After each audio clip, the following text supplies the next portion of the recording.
উপজেলা নির্বাহী অফিসারের সাথে যোগাযোগ করার জন্য অনুরোধ করা যাচ্ছে। আরো ঘোষণা করা যাচ্ছে যে কোন ভিক্ষুককে ঢাকা শহরে ভিক্ষারত অবস্থায় তার বিরুদ্ধে আইনানুগ ব্যবস্থা গ্রহণ করা হবে।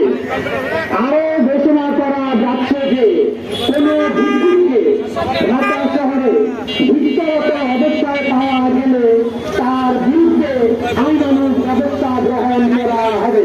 সমাজসেবা অধিদপ্তর, সমাজ কল্যাণ মন্ত্রণালয়, সমাজসেবা অধিদপ্তর, সমাজ কল্যাণ মন্ত্রণালয়। যদি না হলে ভিতরে যাও হারাই না করোনা ভিক্ষা মেহনত কর সবে, মোদীর শিক্ষা করোনা ভিক্ষা মেহনত কর সবে।